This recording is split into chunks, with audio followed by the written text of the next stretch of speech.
The Highlands Heights Police Department receives a 911 call from Shayna Hubers, who reports to the authorities that she has shot and killed her boyfriend, Ryan Poston.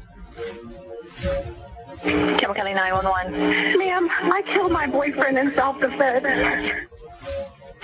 Gunshot wounds to the head and to the torso of the body. But is this really a case of self-defense? Shayna made a mention that she was thrown into the television. She claimed to have been thrown into the bookshelf.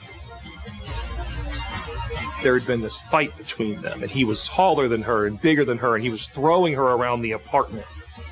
Or is it the work of a vicious and calculated green-eyed killer? I shot him twice. Thought he was completely dead and he was laying there still.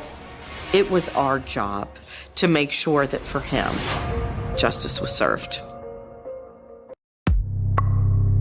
On an October night in 2012, the police force of Highland Heights receives a 911 call.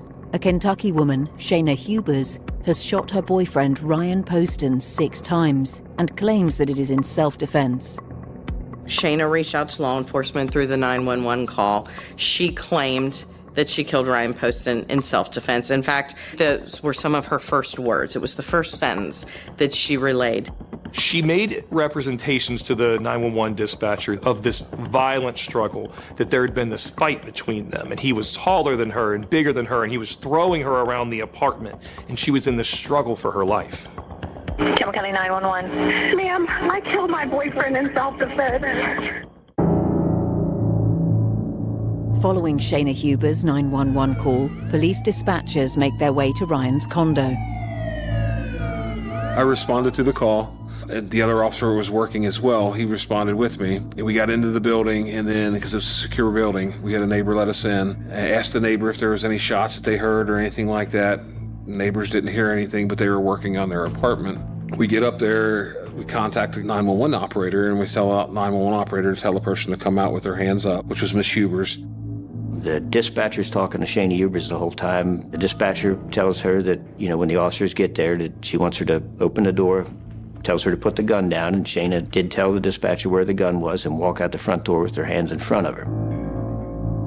At that point in time, she came out with her hands out. She was yelling. I couldn't even make out what she was saying. And I told her to shut up and get on the ground. We put handcuffs on her and got her out to the car. She's the one who identified the victim for us, because at that point in time, we didn't know who it was. But Shayna told them first on 911. She said the person that I killed was Ryan Carter Poston. And she mentioned that he was an attorney from Cincinnati. The first thing we had to do was, once we took Miss Hubers into custody, I searched the apartment to make sure there was nobody else in the apartment that could hurt us or hurt anybody else. Once in there, he did see the body of Ryan Poston laying in a pool of blood. He was laying behind the kitchen table. And when I checked his vitals, I didn't feel anything, so I called for the squad personnel to come up. I wanted one person to come in because I didn't want them to disturb the crime scene how it was. I didn't turn any lights on or anything like that because you want to keep the scene as is. So I made sure that I watched how they were walking and where they were walking at. And I wouldn't let them move a lot. I didn't let them move the body at all. Just had to move the shirt up so they could put the pads on the back so they could get a rhythm, to see if they can get a heart rhythm. And they could not find one, so they pronounced at that point in time. When you go to that scene, you're looking for physical evidence that's going to corroborate a story or contradict a story. You already had a very detailed account on 911 of what the suspect said had occurred. So what you're trying to do is compare that story to the physical evidence and see if it matches or doesn't match. And that's what they were doing. The coroner would have been called. Anytime there's a body at a crime scene, we do have to call the coroner to take possession of it and process of it and remove it from the scene. Immediately when I went in, I walked into a hallway, and straight through the hallway would have been the living room. Immediate right would have been a spare bedroom along with a bathroom. In the living room area, it was very cluttered. Ryan was a bachelor. He lived alone.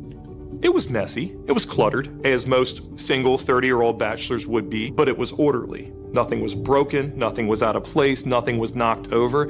It was not what you would expect in the scene of some violent struggle that she had painted to 911. We took the gun that was used, because she told us where the gun was, where she put it. The bullet casings on the ground, the spent casings on the ground. Measurements of the apartment, IDs, just information at the time we thought was important.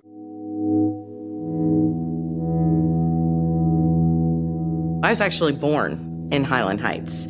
It is a small town community, and it's one of those communities where you kind of know everybody. And a lot of people that are born here stay here, and they raise their family here.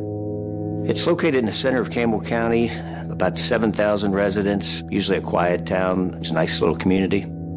Place that everybody in America would be happy to live at. I could live there in the blink of an eye. It's a very comfortable place. It's a trusting place. You trust your neighbors. You trust the police.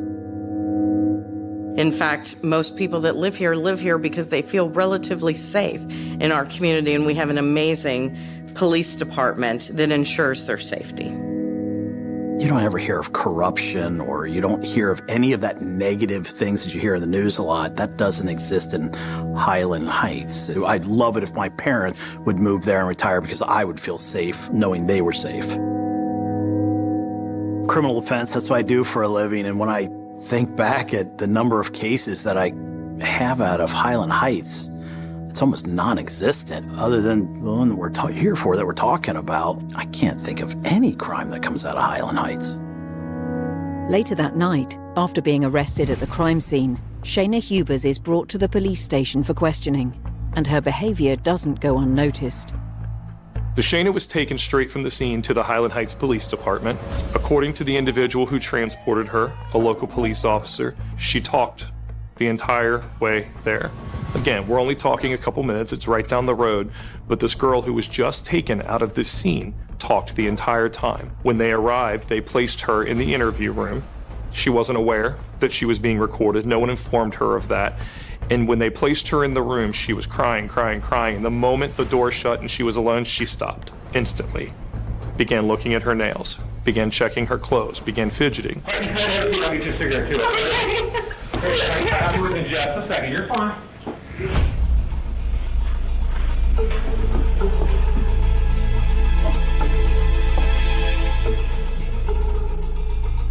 And after I asked her the basic questions, who she was and who that person was that was lying on the floor, she told me his name and that he lived there, and I asked her if she lived there, and she said no. Asked her some other information, and then she started talking and just kind of like interviewed me at that point.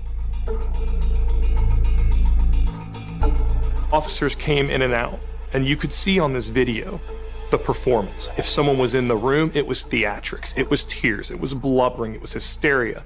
If she was alone, it was calm and quiet. She would dance, she would sing, she would laugh, and she could not stop talking. She thought she was smarter than everybody else, but she kept changing her story in a way to where, you know, he was grabbed by the throat and thrown around, to where he was very abusive in the past. You know, it was just a lot of things that were inconsistent that you don't usually get when you're dealing with domestic violence, murder, or shooting or something like it. It just didn't fit that profile. It was all that she tried to appear like a victim. She tried to appear how afraid she was. She tried to put on this face that wasn't true. So all the things that she said, the singing, the dancing, the bouncing off the walls in the interview when nobody was there, that was who she truly was. She just didn't realize the rest of the world was going to see that. Early into being placed in that room, she invoked her Miranda rights, meaning police could not question her any further. She was not asked another question, and yet she proceeded to talk for 3 hours.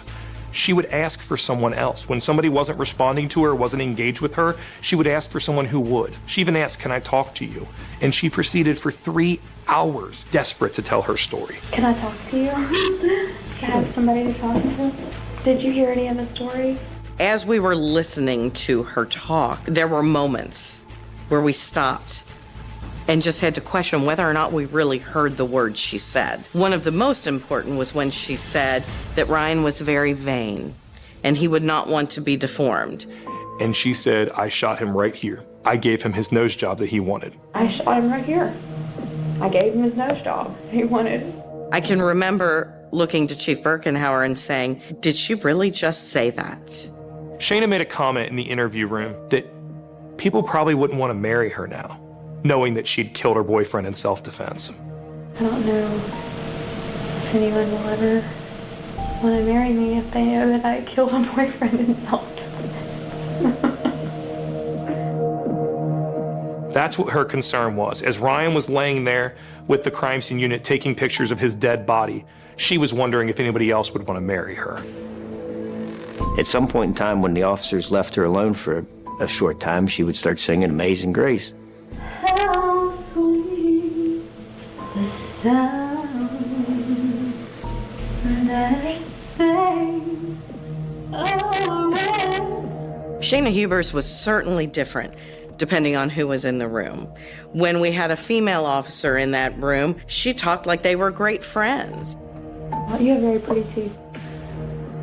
But when there was a male officer in that room, suddenly we could see her demeanor change. She started acting more meek and mild. She, blinked her eyelashes a lot at them, trying to get them to see things in a different way. She really thought that she could win them over, each male that was in that room with her. It just didn't work. The behavior in that room was not like anything you ever see in an interrogation room. She was strutting, she was snapping her fingers and chanting, "I did it, I did it, I did it." I did it.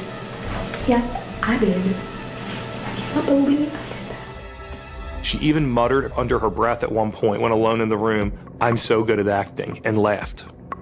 To see somebody who had just murdered any individual, much less somebody they supposedly cared about, and dance and sing and celebrate, it was the most cold, depraved behavior I've ever seen in my career as a prosecutor. So when I watched all those things she did when nobody was supposedly looking, I knew she was in trouble. She just showed her true character right there. She wasn't broken up inside. She wasn't scared. She wasn't any of that. She was thinking she was about to walk out of there and get away with it. And I knew she should be done for. The walls of fate were closing in on her.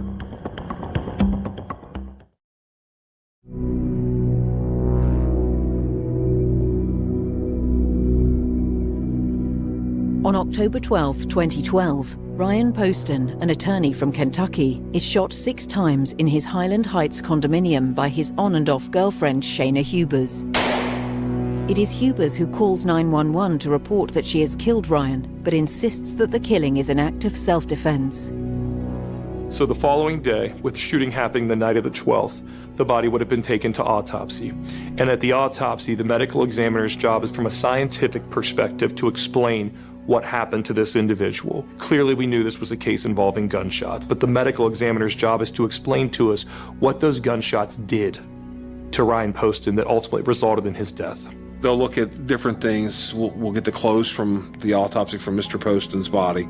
We brought that back because we wanted to do some forensic testing on that as far as firearms. Someone is shot, there is some stempling if it's close range. And then we'll have entry wounds and how many there were, damage to the body as well. So we'll have other information from that. Some bullets passed through, some bullets remained in him. They did remove a number of projectiles and fragments from inside his body. To be blunt, these shots tore him apart. They entered his body and they perforated vital organs. They traveled throughout. A number of them exited. They wreaked absolute havoc on the inside of Ryan's body. Following the autopsy report, the death of Ryan is ruled a homicide. Ryan was a very smart guy from a great family. Ryan had 3 parents, a father, a stepfather, and a mother who cared deeply about him. He had 3 younger sisters that he was very protective of. He came from a large extended family of aunts, uncles, cousins. Family was very important to him. He was very important to family. Very, very close-knit upbringing. He had lived all over the world. He moved around with his stepfather's job to different places throughout Europe and Asia, and ultimately came back to America to attend college and came back to Northern Kentucky, where he graduated from law school, and he had set up his private practice here in Cincinnati, and that's what he was currently doing, was trying to get that law practice off the ground. Ryan was a law clerk for an attorney that was in my building on my floor. And we'd see each other, it'd be 9, 10 o'clock at night, and we'd pass each other, and just 2 single guys talking, and just clicked very, very well. But I remember the first time we went out, it was after work, we were bored, wanted to grab something to eat or something, and we'd go down the street, and women were all over him. And I thought, wow, this guy obviously has something about him. I just knew Ryan as a friend. I didn't understand him to be this really good-looking individual or anything else, because he was just my buddy. Women would come up to him and talk to him, and he wouldn't even have to go to them, but yet he was always nice to them. Women noticed Ryan, I guess is the best way to do it. He didn't exploit that at all. The guy was really a gentleman, never degraded women, was kind, polite all the time. It was the biggest funeral I've ever seen. I didn't know how a person could even know that many people. There was an amazing turnout. People wanting to share their stories about Ryan, share their love for Ryan. And I had no idea there were this many people connected to Ryan. I seemed to be connected to the world. I mean, it was amazing. And everybody loved Ryan kind of the way I did. He was such an easy guy to talk to. Shayna grew up far more modest than Ryan. She was the daughter of a public school teacher and a carpenter. Shayna was an only child. Her parents were older. And there is no doubt that Shayna was everything to her parents. Her entire life, Shayna was told she was special, that she was different, that things didn't apply to her. That's how her parents raised her. So she grew up believing that. Ryan is 28 and Shayna Hubers is 20 when they meet in 2011. During their romance, Hubers is a psychology student at the University of Kentucky, about 80 miles from Highland Heights. How does anybody meet nowadays? They met on the internet. Through a mutual friend, Ryan saw a picture of Shayna. He thought she was attractive. And he added her on Facebook and they began communicating. And just like that, the ball started rolling towards his fate. Both very intelligent. That's something he was interested in. Somebody who could match his level of intelligence, somebody who would engage in conversations about important things. And those were some of the reasons why he might have initially sought out Shayna Hubers and was attracted to her. Ryan's family told us that his relationship with Shayna was strained at all times and that she was the biggest source of stress for him. He could not get rid of her. It was like that little gnat that you can't ever swat. She was just always there.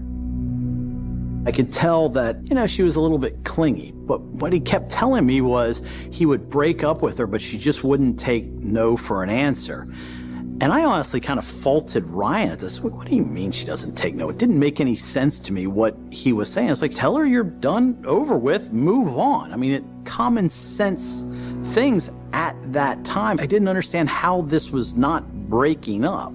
Well, I ended up figuring it out once I personally saw some crazy things that she was doing. Like, he would come to me and said, I finally broke up with her, it's over with. And then a half hour later, she's walking down my hallway all made up and bouncing. Oh, hi, Adam. I barely knew the girl at all. We met, he introduced us, because again, he's nice and polite. And all of a sudden, she's just walking down my hallway and, what are you doing here? It was that weirdness. And then it kept amplifying. The weirdness kept amplifying. There were people in his life that were concerned about Shayna Hubers. She would randomly show up walking in downtown Cincinnati. I remember somebody described it as dressed to the nines in the middle of the day when she knew Ryan was going out to lunch. And they would just randomly meet on the streets. She lives in Lexington, Kentucky. She lived about an hour and a half from there. What was she doing in downtown Cincinnati? She would create these chance meetings with Ryan. She made up some big story about her aunt dying in Hawaii, and she was going to leave her $2 million, but she needed legal help. That was another way to get back involved with Ryan. Because as a young attorney, of course Ryan's going to take a case. She would do anything she could to try to find a way to stay in Ryan's life. She just simply wouldn't go away, and I was really getting concerned. Now, when I say really getting concerned, I'm not thinking anything awful would happen. I just thought, she's going to be a problem. Shayna explained it as though they had been in this long-term, permanent, committed relationship, but that wasn't reality. She acted as though that they had met several years prior and remained together, and that he had treated her poorly throughout this time, and that she had endured all this mistreatment, and that on this particular night, in the course of him asking her to leave, they got into this fight that escalated to his murder. On the night of his murder, Ryan was getting ready for a first date with a new girl he'd recently met, a new girl who was most definitely not Shayna Hubers. Ryan was supposed to meet Audrey Bolte. They were going to be meeting at a local establishment in Milford, Ohio, which is close to where she lived. They were going to have a couple of drinks and get to know each other. They had been communicating on social media, and this was the first time that they were going to meet in person. Audrey Bolte had formerly been Miss Ohio. There were a lot of pictures out there of her on the internet, including one particular picture of her in this large yellow evening gown. It was that file that was in a saved carved image on Shayna's phone that she had been looking at that morning. So Shayna Hubers would access Ryan Poston's Facebook all the time. It was well known that she knew his password. She would block certain girls when they asked to be friends with Ryan. If she was jealous of somebody on social media, she got into Ryan's account and she blocked them. So here's what's interesting about Audrey, is that Ryan and Audrey had been talking. They had been making their plans to meet up on October 12th, the day that Ryan was murdered. Shayna Hubers also became friends with Audrey Bolte on Facebook. Shayna Hubers had Audrey Bolte's Miss Ohio photo in her computer. She knew what was happening. And Ryan was not going to choose somebody else over her. She was going to make sure of that. Because she knew he had those plans that night, she was trying desperately to stick around. She was finding any reason to be in Cincinnati. She was finding any reason to be with him, and he kept telling her, I need space. I need to be alone this weekend. I have plans. You're not included. Telling her to go away. She wouldn't. He went to work that day, and he told them what his plans were. He told them, I've got everything off my back, now I got to deal with Shayna. The only reason Ryan went home is his plans changed. He was supposed to meet Audrey Bolte right after work. Audrey Bolte had to attend the funeral for somebody she knew, so she asked if they could bump it back a few hours. But Ryan didn't care. It was fine. He was going to be able to meet her later. However, that delay is what kept Ryan in his condominium. And that's what allowed Shayna Hubers to confront him one last time. If Ryan had not gone home after work, who knows? Shayna probably still would have gotten to him somehow, but instead he went home, Shayna showed up there, and an hour later, 911 was called.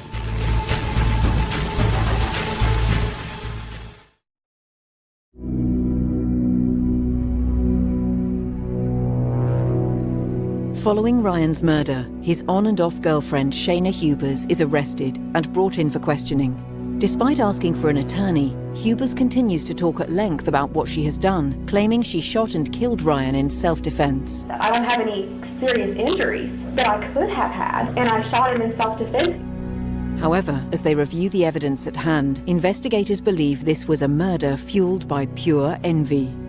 The evidence collected from the apartment, the important things were clearly where he had been shot.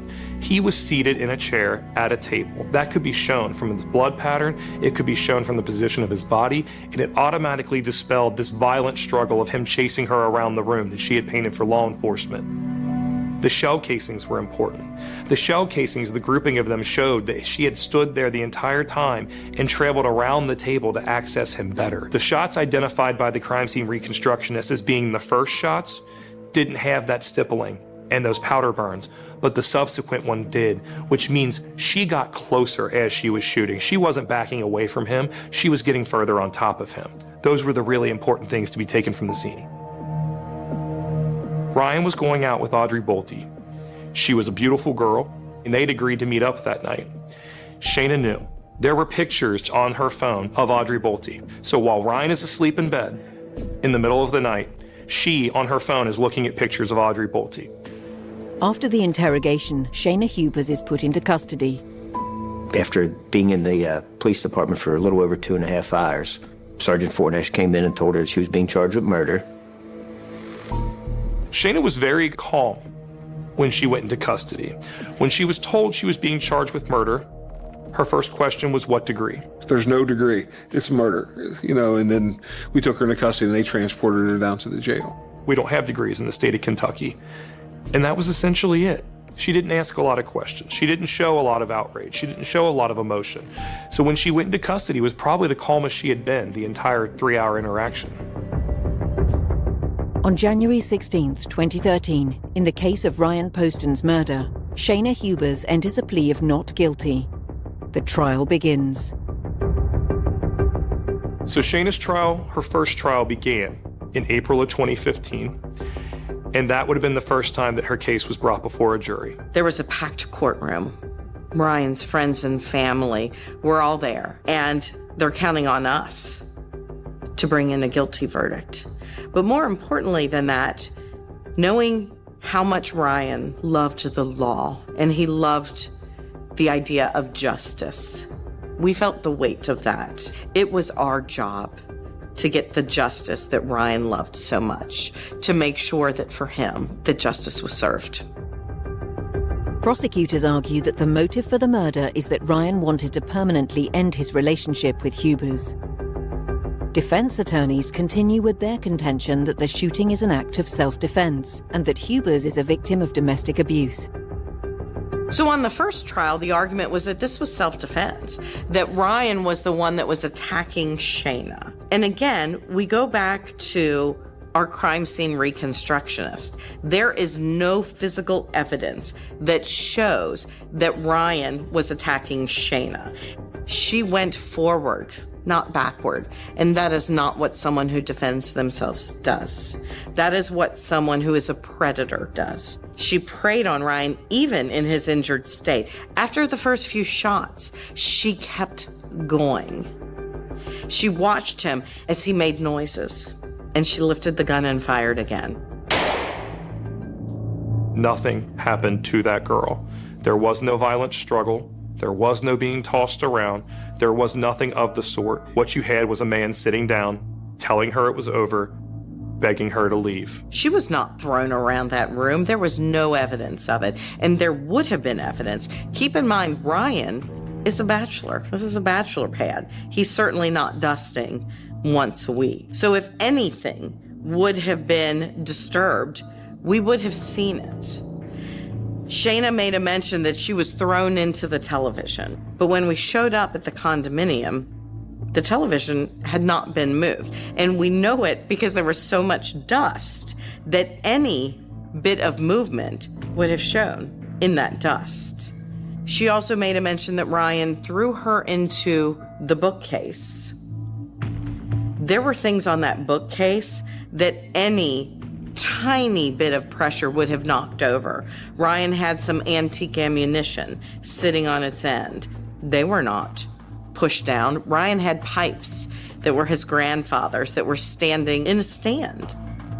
Any movement toward that would have knocked them over if anyone was thrown into it. There was nothing. There was nothing that was done. We had a cold-blooded, calculated murderer on our hands who was exploiting domestic violence, exploiting self-defense, trying to take the credibility away from the millions of other women in this world who live in domestic violence relationships because she wanted to kill someone. Shayna trying to justify in some crazy, psychotic way a horrible act that she did to a wonderful person. Shayna Hubers lived her life through her social media or through her text messages. We literally got a calendar for the last year and a half of her life, and we could tell you where she was and what she was doing. But most importantly, we could tell you what she was thinking. Because remember, as prosecutors, we have to prove that she intentionally killed Ryan Poston. That's a hard thing, is to get into the mindset of another person. But with Shayna, she just opened the door for us. She gave us direct insight into what she was thinking and what she was doing just about every minute of the day. Through the text messages, the prosecutors are able to showcase the extreme level of obsession Shayna Hubers has towards Ryan during their relationship. In one instance, after Ryan tries once again to break up with her, Hubers poses as a potential client seeking legal advice, just to get in touch with him through texting, hoping for any small bit of acknowledgement. There were most definitely times that the glimpse into her phone, the glimpse into her mind, shocked the jury. There were times when you could see the puzzled look on their face where they just couldn't believe what they were seeing. Despite the fact that Ryan wants nothing to do with Hubers at this point, a relative of Ryan's testifies at the trial that Ryan had texted claiming that Hubers was going so far as to break into his home. Although Shayna Hubers is imprisoned during the years leading up to her trial, she spends a lot of that time speaking with her fellow inmates. As you figured out by now, Shayna can't help herself from talking. She actually cannot restrain herself from it.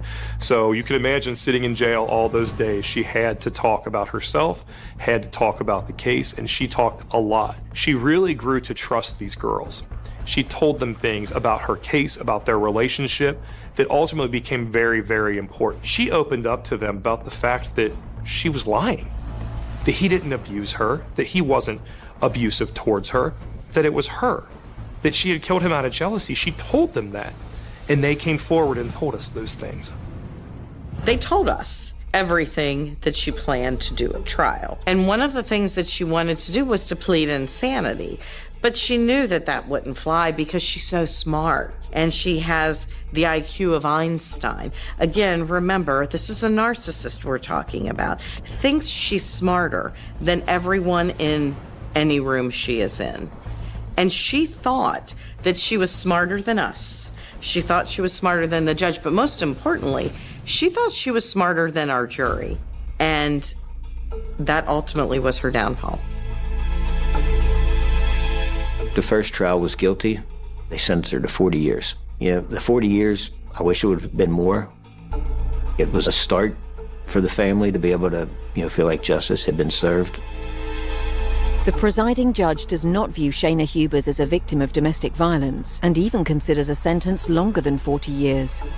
Yes, I was happy with the verdict, a lot of it because at least it was conclusion. What bothered me is after 20 years, even with a 40-year verdict, after 20 years I knew she would be eligible for parole and I knew that she had a decent chance of getting it.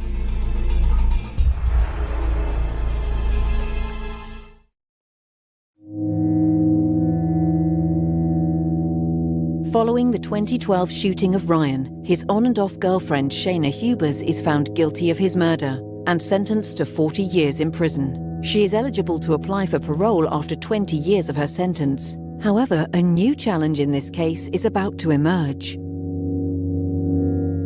Ryan's family, what they felt after that first verdict was a sense of justice for Ryan. They felt like they could finally start with healing, but that was short-lived. There was an issue where the juror on that trial had a prior felony conviction for failing to pay child support. In the state of Kentucky, getting a certain amount behind on your child support can be a felony charge. Under Kentucky law, if you are convicted of a felony, you are not able to serve as a juror. So we knew at that point in time that the judge was going to have no choice but to set aside the verdict.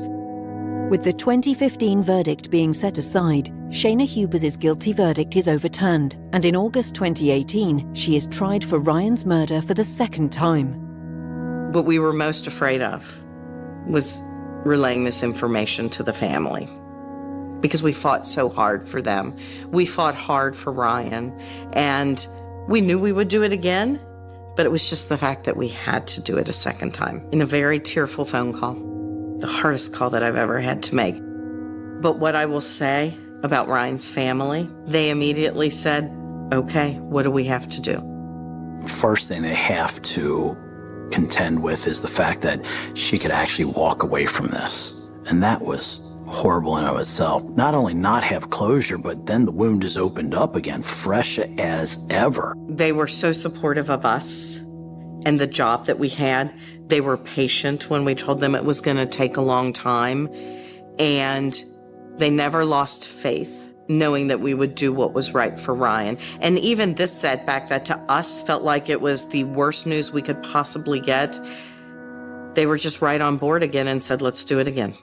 August 8th, 2018 was the day to deliver opening statements. Your opening statement in a murder trial is your opportunity to tell the jury why they should listen to you, why your case is the one that has credibility, why you're going to be the ones in the courtroom speaking the truth. We had to offer them enough to let them know that the only dangerous person in this relationship was her, that the only abusive person in this relationship was her, that the only violent person in this relationship was her. Here they see this young, tiny woman, well-dressed, sitting at that table, and you have to let them know not to be fooled by her appearance, that the person sitting across from them can in fact be a monster. We wanted the jury to remember this. Ryan was only going to leave that condominium either as Shayna Huber's boyfriend or in a body bag. For the second trial, we had a new witness who said she didn't even realize that the first trial had happened. But when she heard about it, she connected the dots and she said, that was the girl that was at my counter. So earlier in the day, around dinner time, on the day that Ryan Poston was murdered, Shayna Hubers goes to the Dillards at the local mall and is talking to people there. And she made multiple statements saying that her boyfriend had broken up with her and was going to go out with another girl and she was going to kill him. She said it over and over again. At the time, of course, like other people, you don't put any truth into those statements until you hear that within just a few hours after those statements were made, her boyfriend was killed by her. We knew that there was no way that she was going to go through a second trial without taking that stand. She's a narcissist. Her own doctor tells us. It was really hard for her not to testify in the first trial. There was no way she was not going to take that stand in the second trial. We had no idea what to expect and what we were going to need, because when somebody like Shayna is going to take the stand, which you have to prepare for that possibility, you don't know what they're going to say. She has no qualms about lying, and we know that about her. So we approached everything from being able to refute her testimony. No matter what Shayna said, we were going to be able to refute it. Ryan's sister, she is an absolute warrior of a person. And when she took that stand in the second trial, she had a teddy bear with her. She had brought it for a reason. And when she pressed the paw, it played Ryan's voicemail. And she explained to the jury that that was all they had left, a teddy bear with Ryan's voice inside. We had to let Ryan's voice be heard. And that's exactly what Ryan's sister did. To see a family who has nothing left other than a voice coming out of a teddy bear. We're not just talking about Ryan losing his life. We are talking about every one of his family and friends who will never be the same. We have to talk about the empty table at every Christmas dinner and every Thanksgiving and every birthday. We have to talk about the lost children that Ryan could have had. This is more than just Ryan's life that was impacted. She took the witness stand and she did her best to account for some of her erratic behavior from that horrible police interrogation. I shot him twice, thought he was completely dead and he was laying there still, and I shot him in the head. I talked a lot about Shayna Hubers being jealous, but I remember starting the closing with Shayna's own words, because no matter what words come out of my mouth, nothing was as impactful as what came out of Shayna's mouth. I did it. Yep, I did it. I did. Yes, I did. I can't believe I did that. Can I say anything that's more powerful than that? Or that she gave him the nose job he wanted. One of our last conversations we had that was good was that he wants my best friend who's a dentist to do his veneers and wants to get a nose job. And I shot him right here. I gave him his nose job. Shayna talked a lot about a lot of things that didn't have anything to do with Ryan's murder. She tried to portray herself as a victim. She took it as an opportunity to paint this as a relationship where he was sex obsessed, that he tried to make their relationship all about sex, but that wasn't what the evidence supported. The text messages were there, where Ryan was telling her it wasn't that important to him, where Ryan was telling her it's not that big of a deal, where she was saying, why don't you show interest in me? Why don't you have sexual desire for me? So the text messages told a different story than what she told on the stand. So she tried to create this reality that just didn't exist. and tried to make herself look sympathetic when in reality, all she did was make herself look like a liar. She lied to her attorneys. She lied to Ryan. At that point in time, I don't know if there was anybody she didn't lie to. And having a defendant acknowledge on the stand that even the people that are on her team that she lied to is so hard to overcome. Because, of course, who else would she have lied to? The jury. After 5 hours of deliberation, the jury comes to a verdict. On August 23rd, 2018, there was a guilty verdict. Shayna was sentenced to life in prison. 4 little letters. L-I-F-E, life. The level of commitment to this case over the years, 6, 7 years, is something that I've never seen before. Me and my coworkers, everybody at the police department, and most importantly, Ryan's family and friends. Nobody gave up. It would have been real easy to do that after the first verdict was set aside, but we tried to see it as the gift that we wanted, a second shot at life. Obsession, jealousy, I'm not sure the word, but the fixation she had on him. Again, looking back, I thought he had it under control, and now it's obvious. Shayna was hands down the most obsessively jealous person I have ever met. It consumes her to where she could think of nothing else but Ryan, where he was at, who he was with, what he was doing, why not with her. The jealousy that she felt, the need to have him, absolutely consumed her. I think of Ryan all the time. I think of Ryan when I drive past the apartment complex. I think of Ryan when I hear certain songs on the radio for someone that I didn't know, but yet feel like I know so well through the glimpse into their world, through his phone, through his computer, through his Facebook. Somebody I feel like I had conversations with because I've read everything that went on in his life for so many years. I think of him far too often. Ryan was the ultimate gentleman. While I was his senior, I actually looked up to him. Kind to everybody.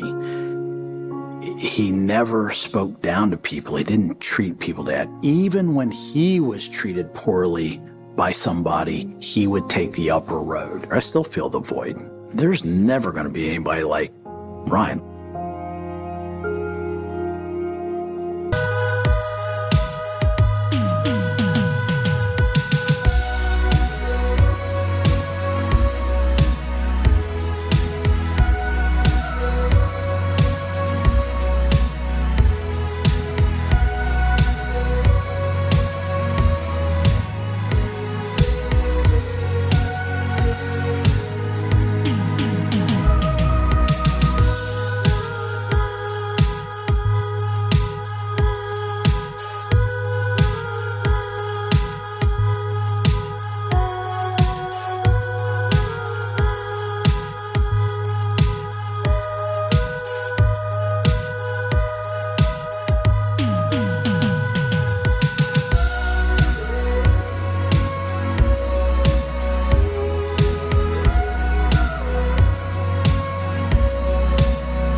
What he kept telling me was he would break up with her, but she just wouldn't take no for an answer.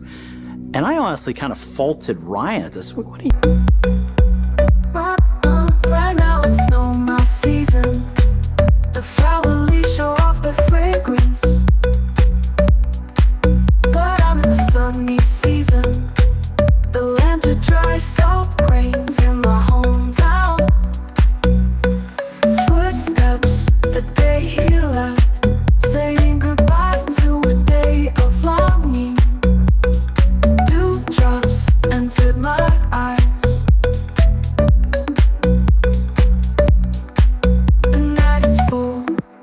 Of sadness, bitter lips with a glass of spicy wine. Tango to extinguish cigarette smoke. Suddenly I miss you and my heart search for folk songs. Warsaw, Warsaw. Send you red roses, sending you my kisses and my nostalgia for home.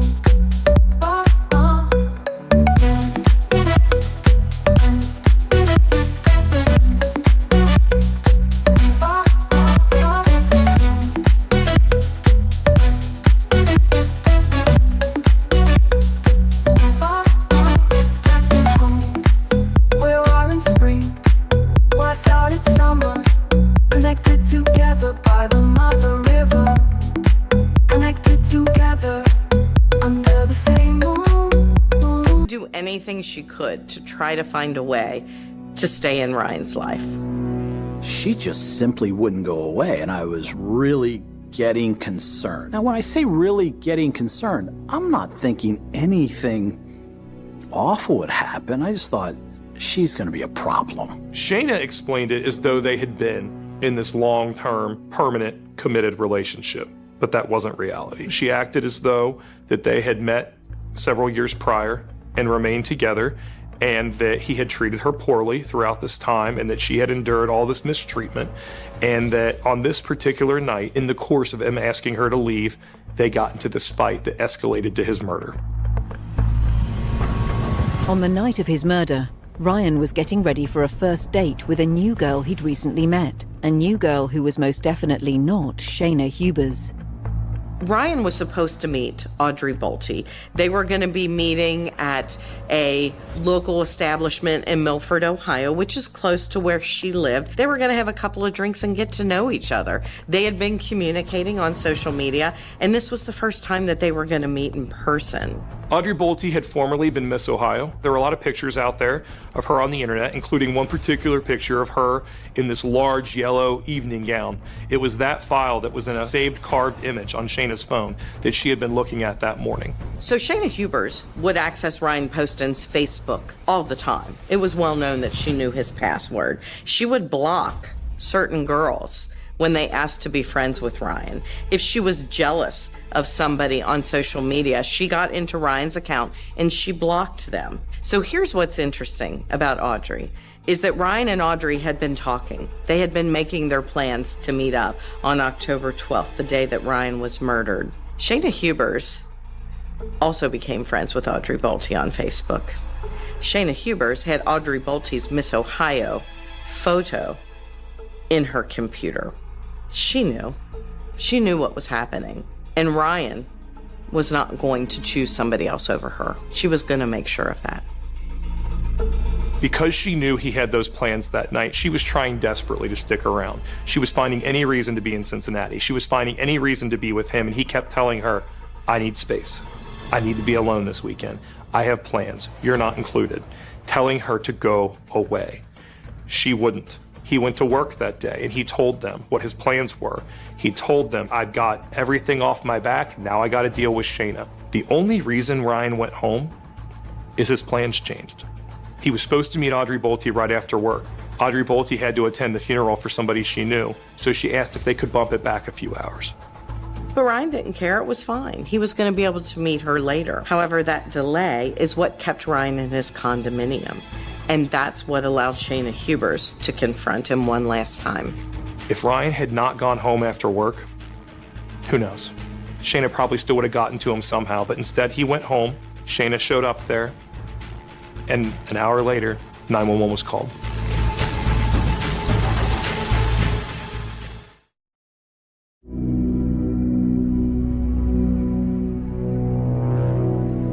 Following Ryan's murder, his on and off girlfriend Shayna Hubers is arrested and brought in for questioning.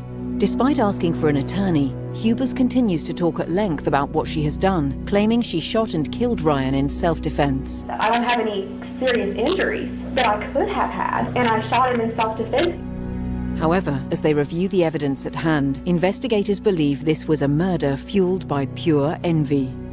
The evidence collected from the apartment, the important things were clearly where he had been shot. He was seated in a chair at a table. That could be shown from his blood pattern, it could be shown from the position of his body, and it automatically dispelled this violent struggle of him chasing her around the room that she had painted for law enforcement. The shell casings were important. The shell casings, the grouping of them, showed that she had stood there the entire time and traveled around the table to access him better. The shots identified by the crime scene reconstructionist as being the first shots didn't have that stippling and those powder burns, but the subsequent one did, which means she got closer as she was shooting. She wasn't backing away from him, she was getting further on top of him. Those were the really important things to be taken from the scene. Ryan was going out with Audrey Bolte. She was a beautiful girl, and they'd agreed to meet up that night. Shayna knew. There were pictures on her phone of Audrey Bolte. So while Ryan is asleep in bed, in the middle of the night, she, on her phone, is looking at pictures of Audrey Bolte. After the interrogation, Shayna Hubers is put into custody. After being in the police department for a little over 2.5 hours, Sergeant Fornash came in and told her that she was being charged with murder. Shayna was very calm when she went into custody. When she was told she was being charged with murder, her first question was, what degree? There's no degree. It's murder, you know, and then we took her into custody and they transported her down to the jail. We don't have degrees in the state of Kentucky. And that was essentially it. She didn't ask a lot of questions. She didn't show a lot of outrage. She didn't show a lot of emotion. So when she went into custody, it was probably the calmest she had been the entire 3-hour interaction. On January 16th, 2013, in the case of Ryan Poston's murder, Shayna Hubers enters a plea of not guilty. The trial begins. So Shayna's trial, her first trial, began in April of 2015. And that would have been the first time that her case was brought before a jury. There was a packed courtroom. Ryan's friends and family were all there, and they're counting on us to bring in a guilty verdict. But more importantly than that, knowing how much Ryan loved the law and he loved the idea of justice, we felt the weight of that. It was our job to get the justice that Ryan loved so much, to make sure that for him, the justice was served. Prosecutors argue that the motive for the murder is that Ryan wanted to permanently end his relationship with Hubers. Defense attorneys continue with their contention that the shooting is an act of self-defense and that Hubers is a victim of domestic abuse. So on the first trial, the argument was that this was self-defense, that Ryan was the one that was attacking Shayna. And again, we go back to our crime scene reconstructionist. There is no physical evidence that shows that Ryan was attacking Shayna. She went forward, not backward. And that is not what someone who defends themselves does. That is what someone who is a predator does. She preyed on Ryan even in his injured state. After the first few shots, she...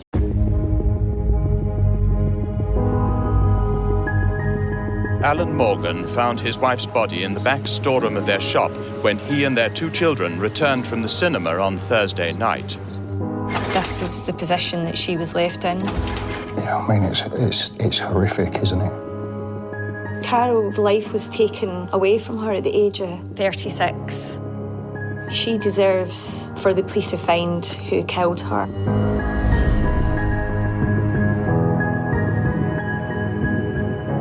Carol should still be alive today and enjoying her children and her grandchildren, and somebody's robbed that of her.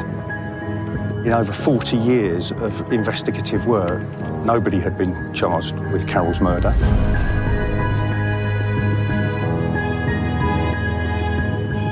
The attack that was sustained on Carol was so ferocious and so brutal.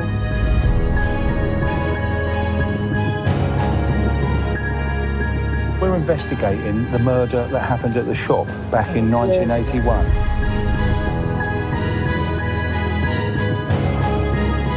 Everyone that loved her deserves to know what happened to Carol. The tragic element of this case is simply that it's not been solved.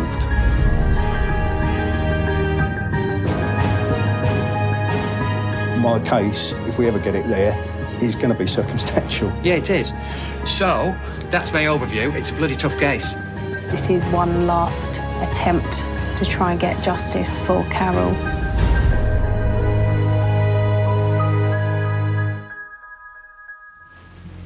The scene of our offence is 61 Finch Crescent in Linslade.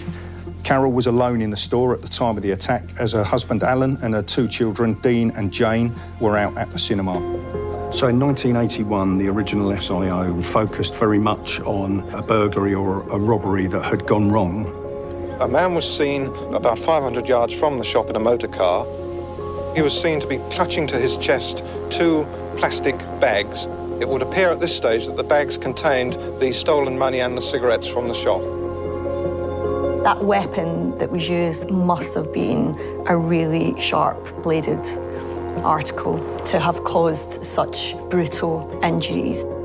Carol's still got her wedding ring on, and this was supposed to be a robbery, and if it was a robbery, why did they not take this stuff that would have been valuable?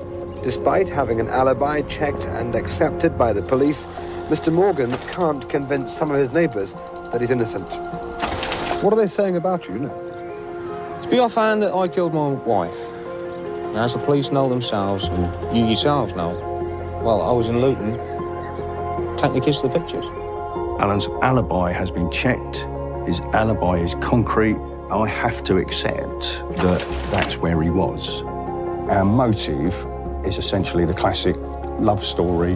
There's an ongoing affair between Alan and Margaret, and that the motive is embedded in that affair. There was a fairly prolonged relationship, I think, between Alan and Margaret. There's anecdotal evidence that they were even found in bed the very next morning.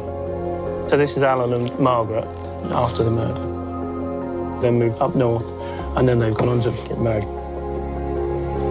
My decision is to bring both Alan and Margaret in under arrest. Hello, Alan. I'm from the police. I've come to arrest you this morning on suspicion of the murder of Carol Morgan. I'm arresting you on suspicion of conspiracy to murder. What? And the murder of Carol Patricia Morgan. I had no idea that anything like this was going to occur. Do you have any information about who was responsible? Oh, none at all.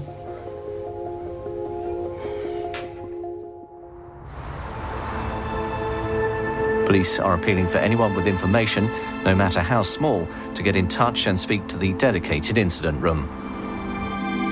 Alan and Margaret have been released from police custody under investigation. It can be frustrating when you have to release suspects whilst the investigation continues, but particularly in the most serious of cases, we don't give up. There's been comprehensive media strategy which involved witness appeals, and as a consequence of that, a new witness has come forward with new evidence, potentially undermining Alan Morgan's alibi.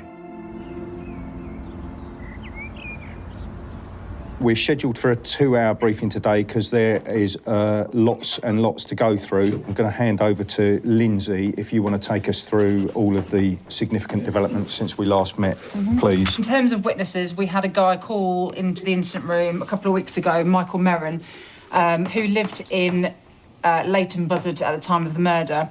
Essentially, he has said that his brother sent him a message after Christmas with a picture of the poster from Linslade about the murder and said, what do you think about this?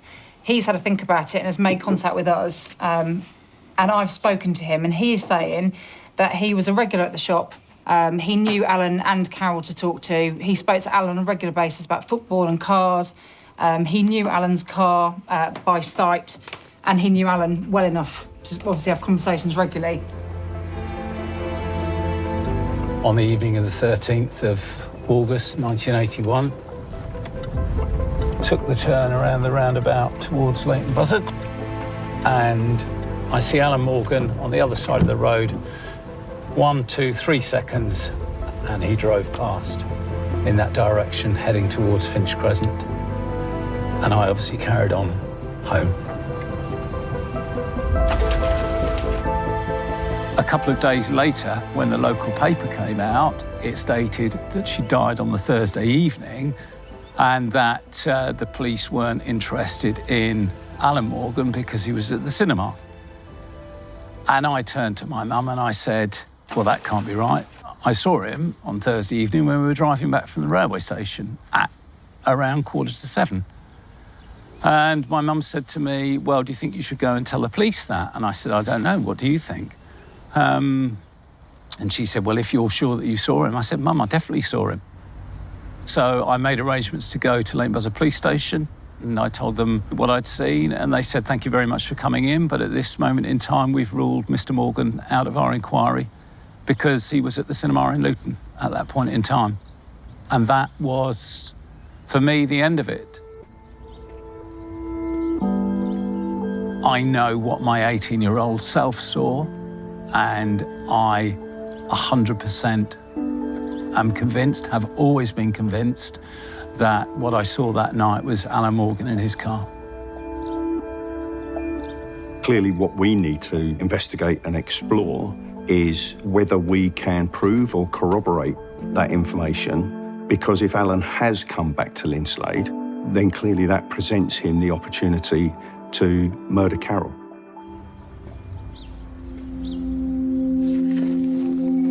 So we made arrests in November of last year. Wherever they could rely upon, oh, I can't remember that, that's what they did. I see. So the National Crime Agency have a number of specialists who I can ask for objective and independent advice that I can consider as part of my decision-making process. What I would say is that Alan was always considered to have an established alibi. He had taken the children to the cinema to a double bill, which we think would have run for about 4 hours. Mm-hmm. They were at the cinema 4 hours and Dad would have sat next to him all the time? No. No. There is doubt around, okay. or there is the possibility that he could have done anything within that time, okay. and his alibi is not nailed on. Oh, great. And then that is called into question, because as recently as this year, a witness has come forward as a result of all of our media activity. There's a chap by the name of Michael Merrin. Yeah. He specifically says he sees Alan Morgan travelling back into Linslade in his car on the night of the murder.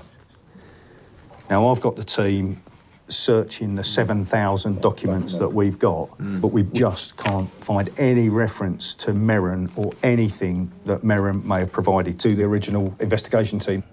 This for me is a domestic homicide, layering lots and lots and lots of coincidences and lies, and but in terms of direct physical evidence, I'm not sure I'll ever. I'm not sure the golden nugget exists. Now, there is forensic work still ongoing, but I think this will always be a circumstantial case. Going to your hypothesis then, Morgan and Spooner conspired together to do it. Yeah. So I get all that. What I'm not as clear on is, do you have a hypothesis or are you still working through that? Who's actually... As to who was the... Yeah.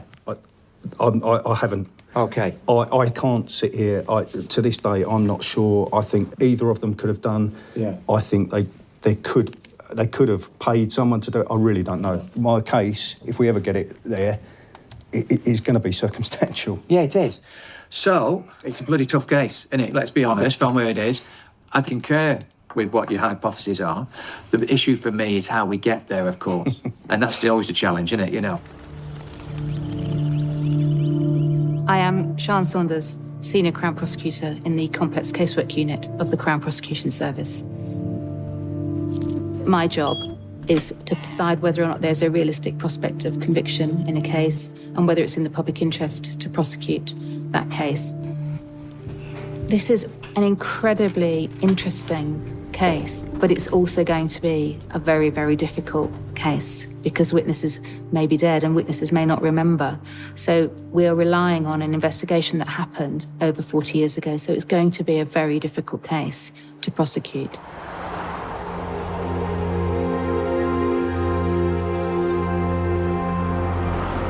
We're just heading out to Linslade Cemetery to try and locate the gravestone of Carol Morgan. So in a cold case like this, I think it gives us some good background in relation to the family. So for us, it's quite important to try and find that out, who's put the gravestone down and what it says. We're here, aren't we? Somewhere here.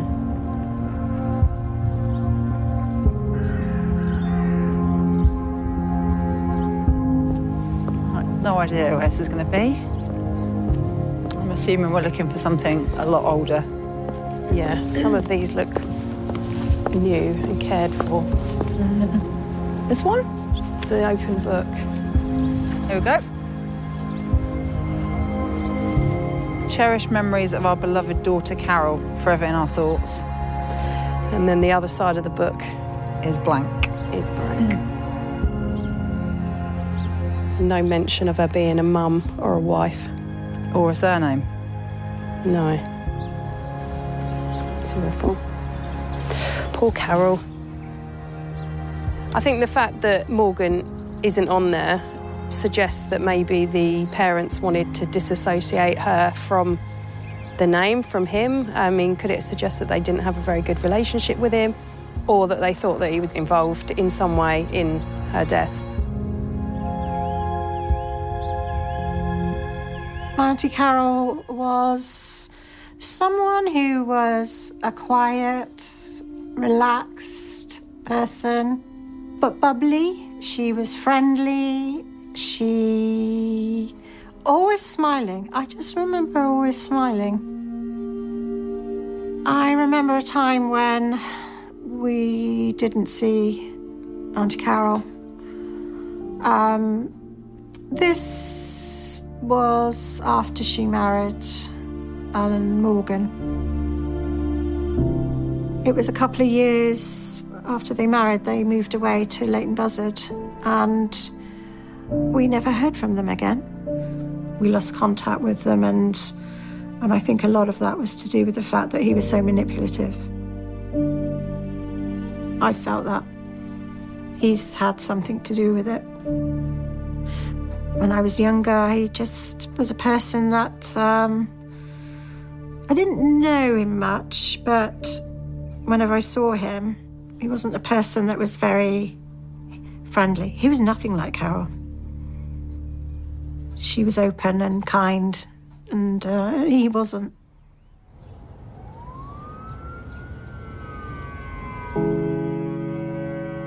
The investigation has stalled somewhat during the pandemic. So we recently reviewed all of the original witnesses who provided statements to the investigation back in 1981. There were a number of those witnesses that we hadn't been able to trace, hadn't been able to catch up with. And in the last week or so, we've been able to trace one of those witnesses who's provided significant information to the investigation. This was somebody that lived locally, somebody who was a child, i.e. under 18 years old at the time of the offence, and who not only knew our suspects, but also knew Carol, our victim. And I think at this stage, that's as much as I'm prepared to say. Obviously, when a witness contacts us, we have to have some conversation with them to ascertain what it is that they've got to say, what is their account. In this particular instance, the evidence that this individual started to talk about was so significant and so key and critical to our case that the officer deliberately stopped that conversation and said, I can't talk to you about this in any depth. We asked them to stop talking, and we asked them to wait until we're in a position to go and sit down with them and capture the entire account for the first time as much as possible on camera. And as we speak at this moment in time, those officers are with that witness and securing her account. Yes, massive, absolutely massive. Massive development for the investigation.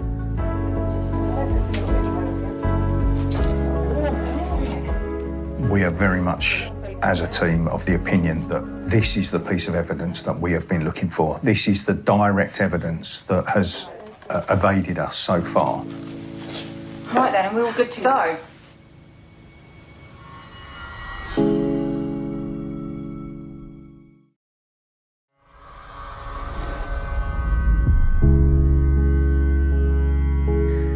Okay, and what do you think happened? What do I think happened to Carol? I think she had a fight. And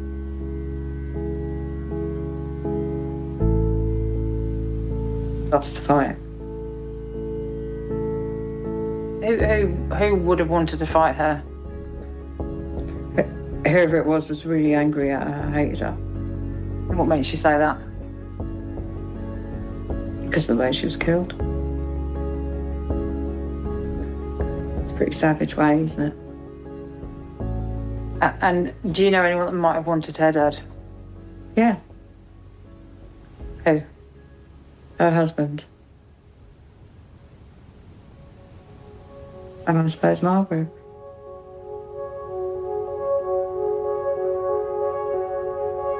When I was 14, I got expelled from school, and Margaret was assigned as my tutor from the age of 14 to 16. I was in a pretty bad place. I was really, really struggling. And Margaret really helped with that. So I could talk about, you know, the sort of stuff you wouldn't talk to your mum or your dad about, you know. And yeah, she saved my life in some ways. I came to really admire Margaret and to respect her a lot, and I grew fond of her. It was at least 3 months before the murder. It could have been longer. I went to a pub called Dolphin, which no longer exists in Lane Buzzard. I met both of them there, and it wasn't just a casual thing. It was arranged by Margaret, and I couldn't really understand why. It led to a conversation about, well, I'd quite like Carol dead, from Alan. And then them talking about various ways and ruling them out, like insulin. Then there was car accident, and there was like, neither one of them knew enough about car mechanics to be able to do that. And what about the children? They could be in the car, etc. Looking at it through my adult eyes now, you know, why did it take you 42 years to speak up? But it's not as straightforward as that. It's like I was a 17-year-old mixed-up kid who didn't really know which way was up and had more than enough of her own problems. I found out that Carol had died. Margaret phoned me and told me. I was absolutely freaked out. And she was very keen to say, don't talk to anyone. She kept saying he didn't do it. And I kept saying, yeah, but I don't believe he didn't do it. You might believe that, but I don't believe that. I think he's capable of it. And he hated her. You know he hated her. And now I'm confused. Now I'm really frightened now. Because the one person I never considered that could have done it is her. In a million years. I never asked myself that. I never asked her that. I never questioned it. I totally 100% trusted that she was a good person. She would dream of doing that. She saved my life, you know. She'd been so good to me. She would never hurt anyone. And I don't know anymore whether I'm right. And it's killing me.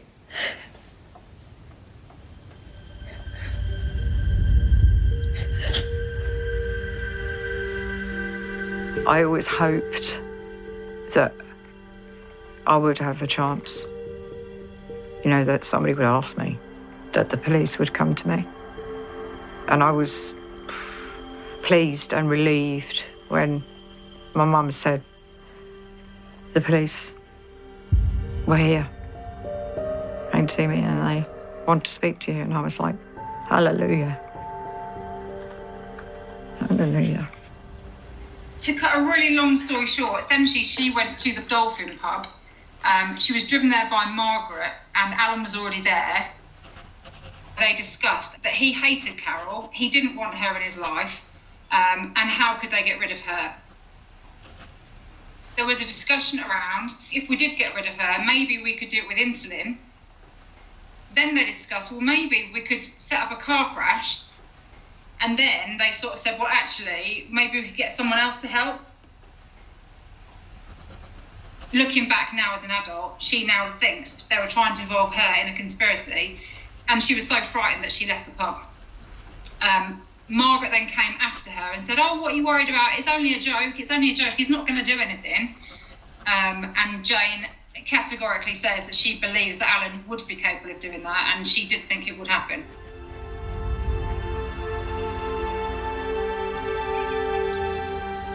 This is a huge step forward. This is the first time we've heard this direct evidence, so that absolutely supports the need to bring them in under arrest, and along with everything else, put this evidence to them.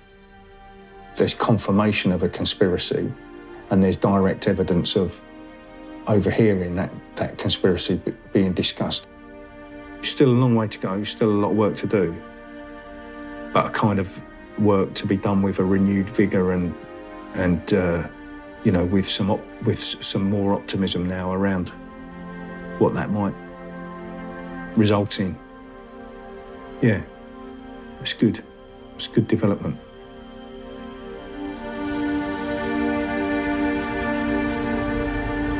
We are in a different position this time round. You know, I accept that first arrest, you could almost say was almost like a bit of a fact find, really. And I think, if I'm being honest, we were in a position where they had the upper hand, as did their legal representation. And we're down in Brighton, and I think everything was kind of stacked against us. I see it very differently this time round. No, we're not popping down the road to Brighton. You're coming back to Bedfordshire, which is where the murder was committed. You know, this is a murder. This is a murder investigation, not some sweets that have been nicked off a shelf in your local co-op store. So you're going to come back to Bedfordshire and we're going to deal with you in Bedfordshire. You know, straight away, we are dictating this is what's happening. We are in control of this. This is our investigation and we are running it. And it feels different this time, I think, you. Well, now we've got something to put to it. Yeah. Yeah, one of those being Jane. So, we've got things to talk about. Detectives investigating the death of a woman near Leighton Buzzard nearly 40 years ago have arrested 2 people on suspicion of murder. What can you tell me about Jane Bunting? No comment. Can you tell me a bit more about the relationship between you and Jane? No comment. So, Jane says that you were being quite open about the fact you wanted to get out of your marriage. Oh, okay, no comment. Did you? Did you want to get out of your marriage? No comment. You never know what to expect when you go into an interview. We prepare for all eventualities. We prepare for people to say nothing, exercise their right to go no comment. But if someone is innocent, particularly of a murder, and they have played no part in the murder, one would expect them to be honest, transparent, detailed, and try and help you, particularly if it's your wife or someone that you love, and care about.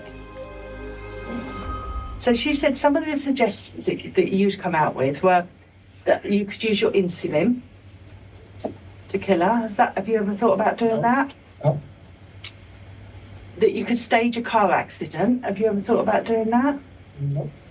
You both then began to discuss various ways about killing Carol, about what if Carol had a car accident. Is this jogging any memories? No. Margaret? No.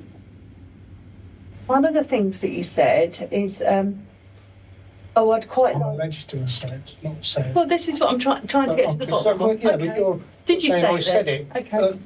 But I'm alleged to have said it, but don't comment. I did not. You did not? Okay, just tell me that then, if you didn't. I'd quite like my wife gone. No. You didn't say that, or you did say that? I didn't say that. Oh, I don't know. You don't know if you said it? Don't comment.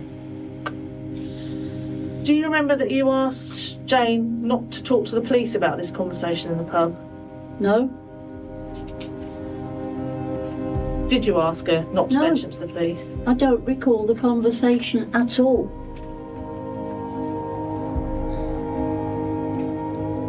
One of the things that Jane said to you in regards to about killing someone, that she could never do that. And then you replied and she said it was as cold as ice, I could.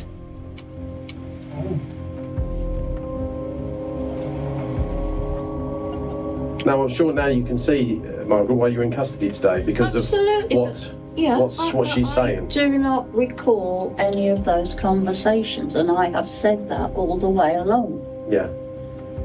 Because if her account is right, there is a conspiracy going on there. That's if her account is right, okay? Me frowning at me, but if her account is right, there's the conspiracy. It's a very serious. I understand that. Yeah? I do understand So you that. can see why now you're in custody today. Now, I'm glad you understand that. Yes, I do. But All right. as I say, and I keep repeating it, I do not recall I know you keep any saying. of these conversations. You keep saying you do not record any of these conversations, Margaret, but you're not saying they didn't happen. Good, bad. She can't keep to a no comment at all. She's advised again, but still couldn't help itself. That is a bizarre response, isn't it? I don't recall Yeah, that. that's really bizarre. You'd be like, Because she goes no comment. Yeah. And so then I say, well, okay, let's clarify. You say no comment because you don't remember, or are you saying no comment because you just don't want to say? That's because I don't remember. it is a bizarre, because you know what you'd expect is no, that conversation didn't happen. That conversation has never happened. No. Don't know what she's talking Weird. about, but Yeah. to say I don't remember it, it's not very credible, is it? We, so far in this investigation, are no nearer being able to prove who murdered Carol. However, we are remarkably close now to being able to prove that there was a conspiracy to have Carol murdered. You then asked Jane if her boyfriend would know anyone who would kill Carol. Did he? I don't know. I don't. No. Did they approach somebody who was known to them, or indirectly or directly? Were they able to recruit for want of a better phrase, a hit person to carry out the murder? It's not something we can answer with any degree of certainty at the moment. There's only Alan or Margaret that can tell me if somebody was paid by them to murder Carol. Jane said that she felt like she was being drawn into a conspiracy, something that she didn't want to be part of, something that you wanted her to be part of. Is that right? No comment. Did you want Jane to be part of plans to murder your wife? No comment. Was that your goal that evening? No comment. I've put a phone call into the Crown Prosecution Service just to consider the charging decision. I know that the interview teams are kind of there and chomping at the bit, and they'd really like to see us go for a charge, but at the moment my thoughts are that they're likely to be released under investigation. We now have a significant amount of evidence that suggests that Alan and Margaret Morgan were involved in this offence.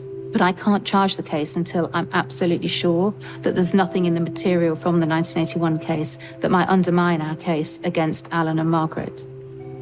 And so I've advised the police to complete a review of all the paperwork from the 1981 case.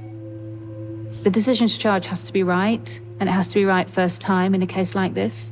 And it's my decision, and one that I have to be prepared to stand by. And until the case is ready, I'm not prepared to make a charging decision. A man and a woman in their 70s arrested in connection with the death of a woman near Leighton Buzzard nearly 40 years ago have been released under investigation. The body of 36-year-old... Police say while no one has ever been charged, they remain committed to finding out the truth for Carol's family. It's a huge undertaking to review all of the investigation material, but it's so important that it's done properly, and it's so important that it's given the right time. It can make or break your case.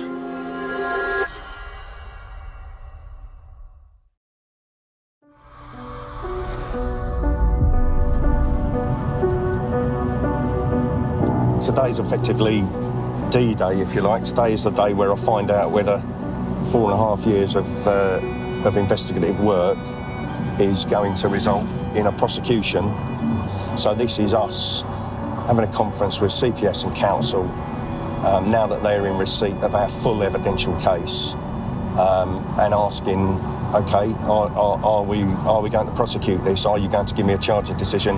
Are we going to court? So we are moving closer to being able to reach an ultimate decision on the critical question of whether there is a case to go to a jury or there isn't. This is a complex case which relies on the person presenting it to a court understanding the fine detail and being able to explain to a jury how those small pieces of evidence fit together into the bigger picture.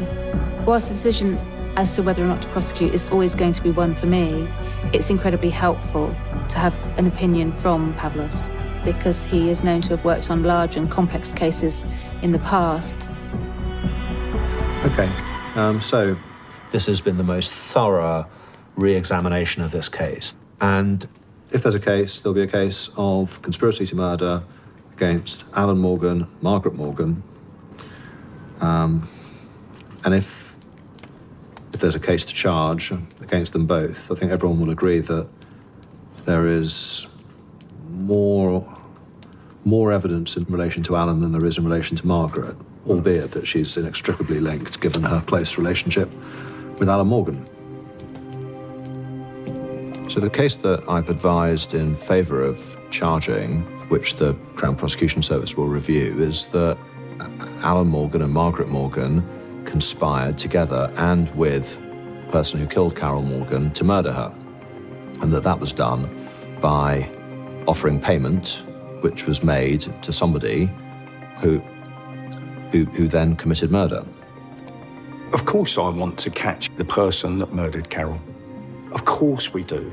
But there's no direct evidence about who that somebody was. There really are only two people that know the answer to that question. And they're the two people that we're investigating for the conspiracy to murder Carol. In order to prove a conspiracy, we only have to prove that there was an agreement to kill. So in this case, we would be alleging that Alan and Margaret found somebody and paid them to kill Carol. So busy. But come on in and meet the team. Alongside the normal lines of inquiry and investigation that my team have been conducting, one area of investigation that we used was that on each occasion that Alan and Margaret were arrested, we would record any conversation that they have with each other. What are you going to say? Because I need to wait. I say, what are you going to say? We don't know, we don't know anything. There's the pictures.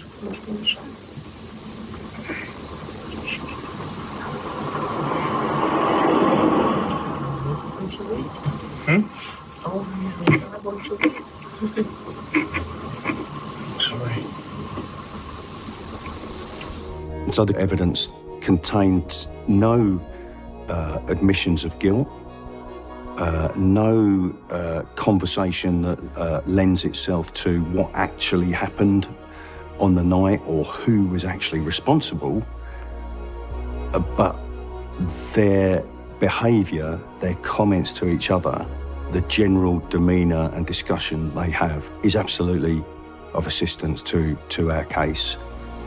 I don't understand anything about else.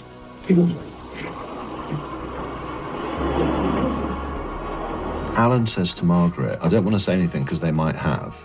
And then they go quiet. You heard that? Yeah. What was it that he might say that he wouldn't want the police to hear? These are potentially significant, suspicious comments, and I'd be interested to hear, if they're brought in for further interviews, what explanation they give. In light of the recorded evidence and along with the review of all of the investigation material, it enables me to have Alan and Margaret rearrested for the conspiracy to murder Carol.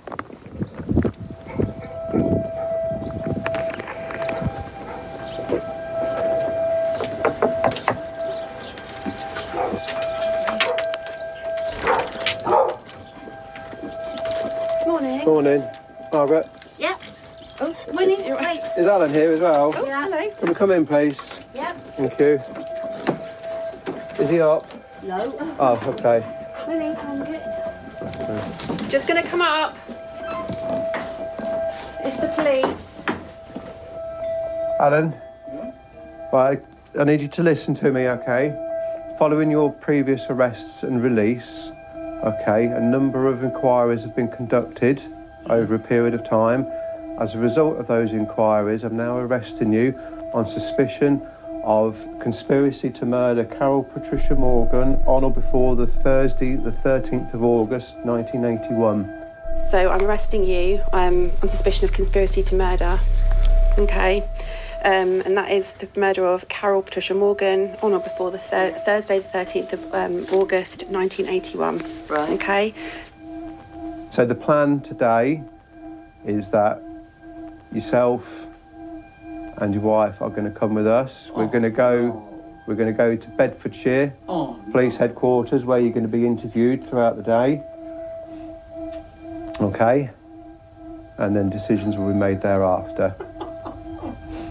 So I need you to get yourself dressed and ready to go, please. I'm sorry. I'm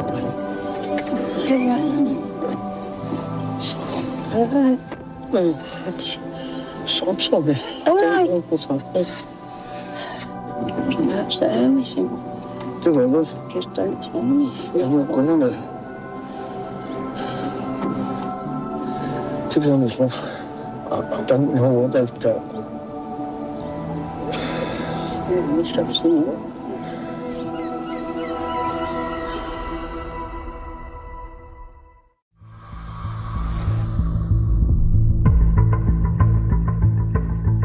You're right.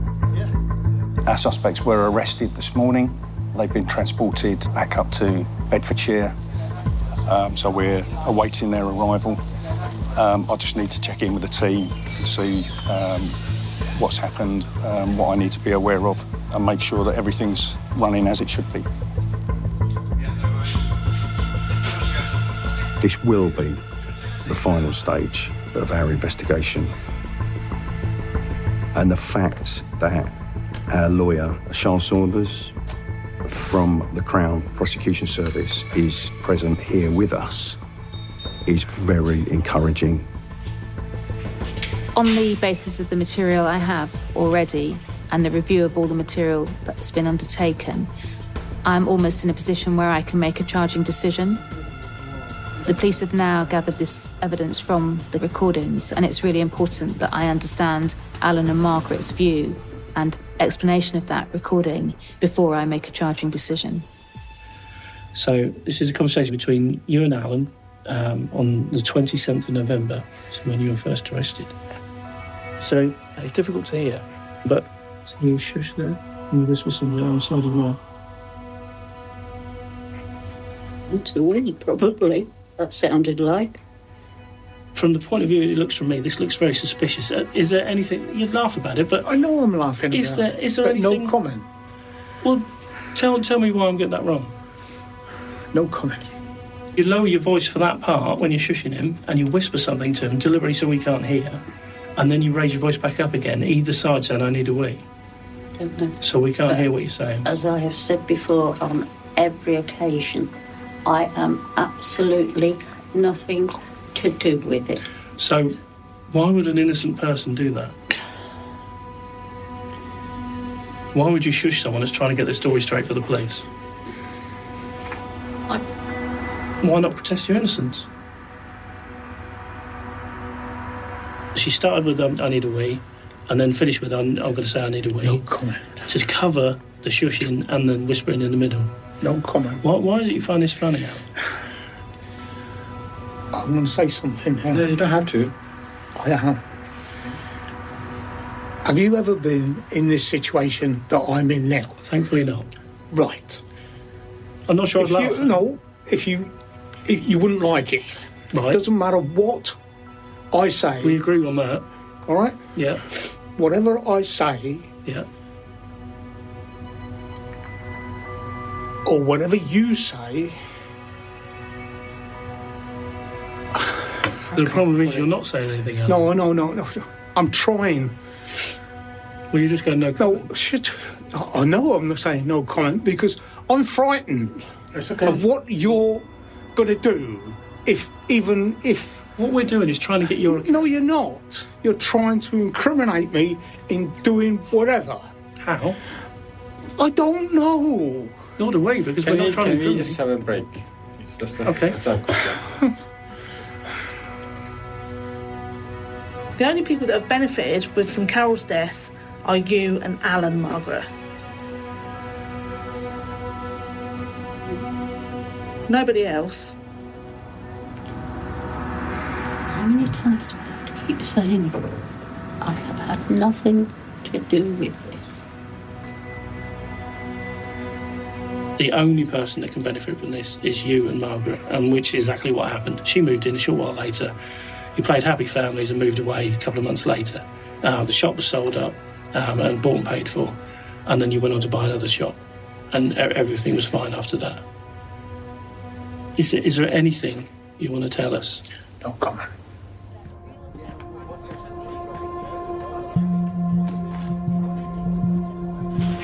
She was probably advised to go no comment, but in true Margaret style, she couldn't do that. She reiterated several times that she wasn't involved, that he wasn't involved. She's not denying that what we're telling her is happening. Like Just can't explain. She just said, I don't remember the conversation, I don't know why I would do that. I said, do you agree that what we've read out is what's been played to you? And she's like, yeah, that's definitely me shushing. That's definitely in doing what you're saying. But I just don't remember the conversation. I don't know why I would do that. But we're totally innocent. That's all the way through. We're totally innocent. However, if I was a third person, I'd think the same as you. Okay. No, if you're innocent, you know you're innocent. You protest your innocence and you have nothing to hide. You're not worried about anybody recording you. So it's mainly no comment, and he did stay no comment this time because every time he went to talk and he did want to talk, the solicitor just tapped him on the side. Yeah, I mean, we've probably suggested, like, the shushing, I don't want to say anything because you're clearly aware that it's been recorded. You've clearly got something to hide and you're not telling us. You're clearly involved in some way with Carol's murder, but you're just not prepared to tell us about it. No comment. So I was like, well, that speaks for itself. I think that brings us to you, Sian, and whether... You're all sitting there hoping, well, aren't you? what do you... Is there anything else you need from us? What do you need? I don't need anything else. Okay. So I think I've got it all, and I don't think that anything that they've said today changes anything that we've previously discussed or thought about over the last 5 years. I think we're happy that there's nothing in there that's going to catch us out, which is the most important thing. Nothing at trial that's suddenly going to come out that we don't know about. With that in mind, I think there is enough evidence to charge both of them with conspiracy to murder. Excellent. And I just need to finish off the advice. It's pretty much done, and I will be able to hit the button.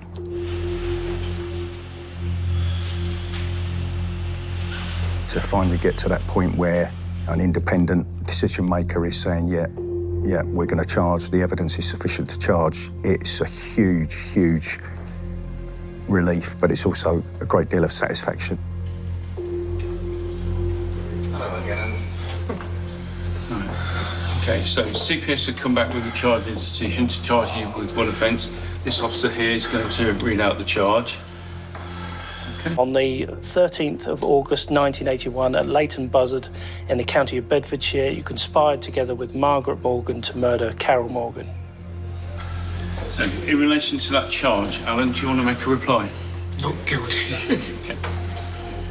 Carol was a really, really ordinary woman, and I don't say that unkindly. She was just an ordinary woman doing a really ordinary job in a really quiet housing estate. And she died in a most extraordinary way. And actually, if you take out of the picture the robbery hypothesis and look at it, who else had a motive to kill her? Who else would have wanted her dead? And why was she killed with such ferocity? So it comes down ultimately to motive, and then really the only people who needed or wanted her dead were Alan and Margaret. It gave them what they needed. It gave them what they wanted. They wanted to be together, and there wasn't any other way. It's horribly simple, but devastating and very sad for Carol and Carol's family. You are charged with the following offence. You do not have to say anything, but it may harm your defence if you do not mention now something which you later rely on in court. Anything you do so may be given in evidence. On the 13th of August 1981 at Leighton Buzzard in the county of Bedfordshire, conspired together with Alan Morgan to murder Carol Morgan. In relation to that charge, do you want to make a reply? Wish to plead not guilty. Not guilty, okay.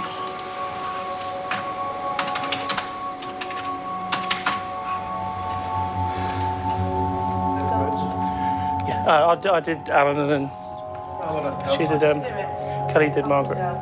Not guilty? Yeah, they both said exactly the same. Both said not guilty straight away.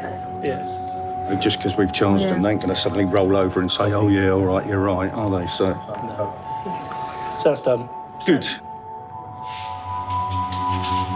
From the outset, I always thought we had a good chance of detecting this and seeing Alan and Margaret charged with this offence. I'm just pleased for the team because they've worked so hard on this. I get a great deal of satisfaction out of knowing they will feel elated as to what we've achieved today. So now that we have charged Alan and Margaret, it's time to prepare for a Crown Court trial.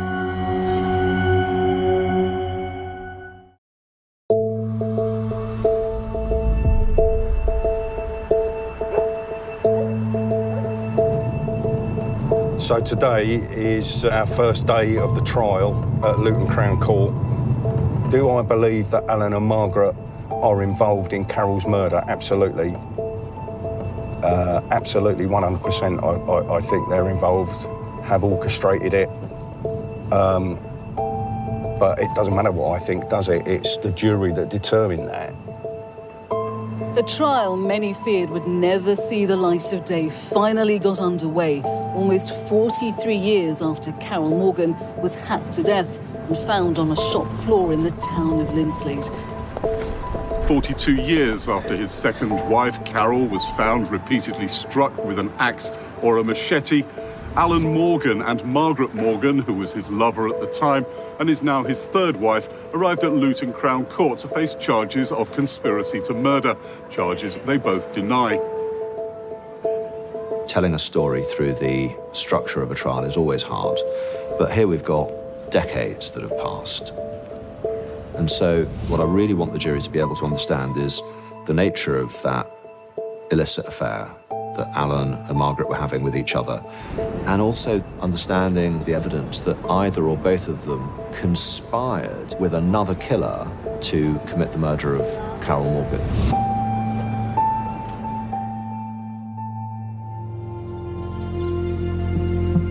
Jurors in the trial of a couple accused of conspiracy to murder have retired to consider their verdict. The couple, who are in their 70s, have been on trial at Luton Crown Court for the past 8 weeks. The jury are in their room, deliberating. We have no idea. The whole process is sacrosanct, locked down. Only they know what they're talking about. It could still go one or two ways. The worst possible outcome, I think, for everyone would be a hung jury, because I'm fairly confident we would go again if that panned out. And that brings a whole rehash of all the stresses and trials and tribulations we and the witnesses have been through. All the evidence suggests that we've got the right people. So unfortunately, I think if it becomes back as not guilty, that'll be the end of it. There won't be any, it will remain open, but there's no evidence to suggest any other routes or lines of inquiry.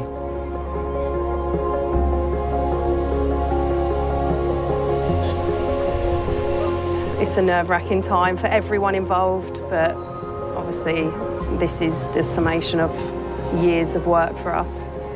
So it's a bit, you just don't know what's going to happen, so it's just a waiting game, really. Well, everything is at stake. Everything's at stake. This has been a 6-year journey for me. It's been a 43-year journey for justice for Carol Morgan and Carol Morgan's family. So everything's at stake. It's the first time anybody's been charged, stood trial in relation to Carol's murder, So the outcome of this is really significant.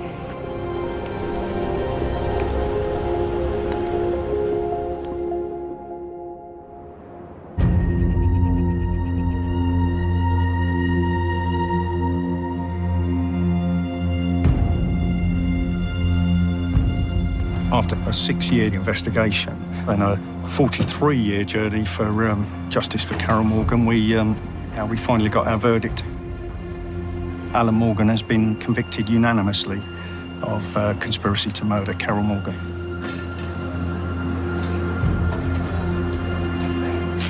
The jury were out deliberating for almost exactly 1 week, and they've acquitted Margaret Morgan of conspiracy to murder. She's free, she's at liberty to go and get on with her life as she sees fit, but clearly that life will now be without Alan Morgan. The verdict against Margaret is one that the jury came to. I can't go behind that. They heard all the evidence, they made their decision. I have no way of knowing what it was that made them come to that conclusion. But the evidence against Alan was always going to be stronger.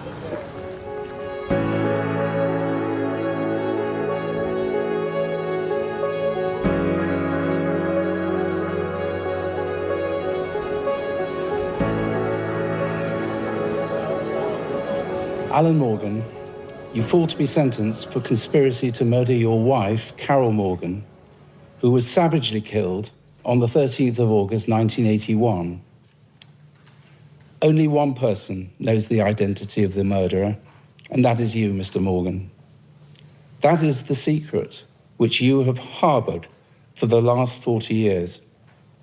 The law has now caught up with you, and you must pay due punishment for your part in this crime. There's only one truly wicked person who's been in this court, and that is you, Alan Morgan. For conspiracy to murder, I sentence you to imprisonment for life. Taking into account the aggravating and mitigating factors to which I have referred, the minimum term to be served shall be 22 years. You may be taken down.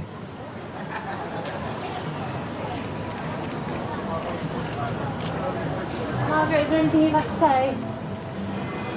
Your reaction to the sentence? I'm really pleased with the sentencing. We couldn't have asked for more. I was somewhat surprised. I was concerned that the minimum term was going to be a lot less than 22 years. I think it sends out a fantastic message. The sentence was a just one, in accordance with the law as it was at the time. Whilst it's going to be difficult for Alan to spend 22 years or the rest of his life in prison, it's only fair that he has to be punished for what he did to Carol.